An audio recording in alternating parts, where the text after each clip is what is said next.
Welcome to the West Wing Week, your guide to everything that's happening with the President, Vice President, First Lady, and Dr. Biden at 1600 Pennsylvania Avenue, and beyond. This Halloween week, the President visited a cutting-edge STEM school in Brooklyn, swore in the new director of the FBI, honored former House Speaker Tom Foley, and spoke on the Affordable Care Act in Boston's historic Faneuil Hall. That's October 25th to October 31st, or never lose that sense of wonder. Dun, dun, dun, dun, dun. On Friday, the White House staff brought their families to the Eisenhower Executive Office Building to participate in the annual trick-or-treat event. Witches, monsters, and superheroes roam the hallways on their quest for candy.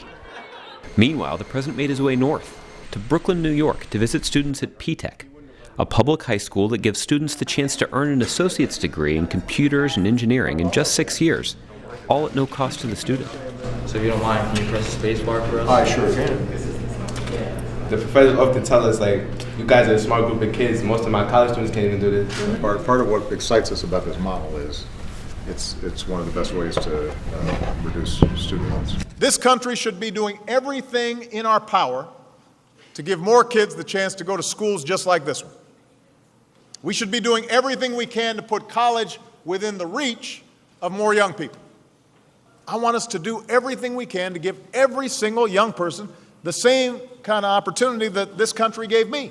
Before heading back to Washington, the president stopped by the world-famous Brooklyn landmark Junior's to pick up some New York-style cheesecake. One plain, one strawberry, is that your recommendation? After placing his order, the president spent some time talking with patrons and staff, and even got a few hugs.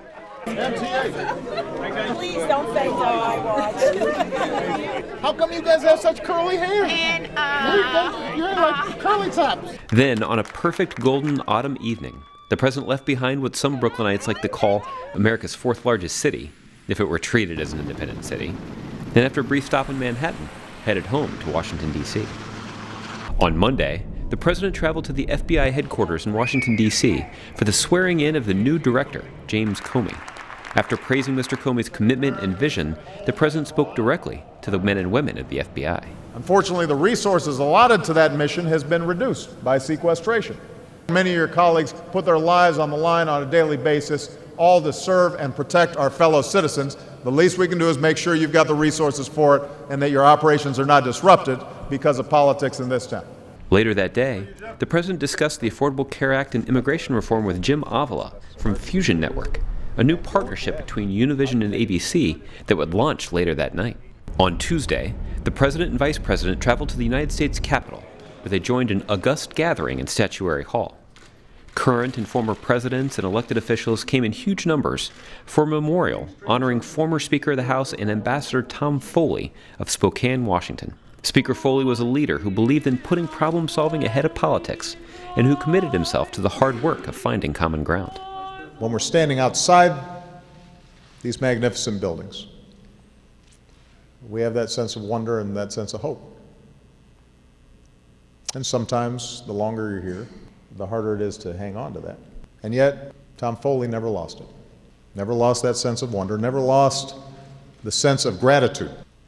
What a privilege he felt it was to serve. Meanwhile, at the Naval Observatory, Dr. Biden invited Senate and military spouses to assemble USO warrior care packages in support of our troops. Join in and find out how you can support our troops at joiningforces.gov. On Wednesday, the Vice President traveled to Austin, Texas to visit the headquarters of the National Domestic Violence Hotline, authorized in 1994 as part of the Violence Against Women Act, a bill the Vice President himself authored while he was in the Senate. The hotline operates around the clock to provide free and confidential support to victims of domestic violence. Tough work, but it's important. Back at the White House, the First Lady joined up with Sesame Street's Elmo and Rosita to announce that Sesame Street characters will help promote fruit and vegetables to kids. As early as mid-2014, families may start to see Sesame Street characters on produce in stores, making it easier for families to eat healthy. After the announcement, they headed down to the White House kitchen garden and met up with some local school children for the annual fall harvest. Meanwhile, the president traveled to New England to speak at Boston's historic Faneuil Hall about the importance of providing all Americans with quality, affordable health insurance. The venue wasn't notable just for the history that was made in this building around the time of our nation's founding. More recent history was made here too, In 2006, when then Massachusetts Governor Mitt Romney signed into law a bipartisan health care reform package that served as the model for Obamacare. This debate has never been about right or left. It's been about the helplessness that a parent feels when she can't cover a sick child, or the impossible choices a small business faces between covering his employees or keeping his doors open. That's what healthcare reform is about. That's what America's about. We are in this together, and we are going to see it through. On Thursday, the president joined Commerce Secretary Pritzker at the first ever Select USA Investment Summit in Washington, D.C. It was an unprecedented gathering that brought together executives, organizations, and representatives from countries around the world to encourage them to invest and create jobs right here in America. Right here in the United States. To find out more information on any of these topics or to see complete videos of these POTUS, FLOTUS, VPOTUS, or Dr. B events, go to whitehouse.gov. And thanks again for checking out your West Wing Week. And this is what I would expect a Brooklyn principal to look like. He's styling. You know what I mean? Hip and cool. That's what I'm saying.